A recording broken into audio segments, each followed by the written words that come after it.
கஷாயம் கலக்கி வச்சிருக்கேன். வீட்டுக்கு தானப்பா வரீங்க? நீ முன்னாடி போமா, வாப்பா பின்னாடியே வர்ற. என்ன பாய் கிளம்பிட்டீங்க? அதுக்குள்ள மீன் வித்துருச்சா? முக்காவாசி வித்துருச்சு மரகதம். கொஞ்சம் பாக்கி இருந்தது, அதை நம்ம சாந்தா கேடான்னு கொடுத்துட்டு வந்துட்டேன். என்னன்னு தெரியலடா, எனக்கு உடம்பு சரியில்லை. சாப்பிட்டது ஜீரணமாகாம ஒரே வயித்த வலி. இன்னைக்கு 4 தடவை பச்சை தண்ணி மாதிரி வயித்துல இருந்து போயிட்டு இருக்கு.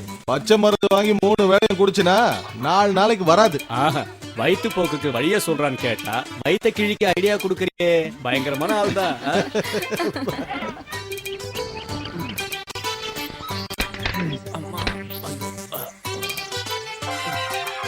அவசர நேரத்துல அதை கேட்டு எவ்வளவு அவஸ்தையா இருக்கு.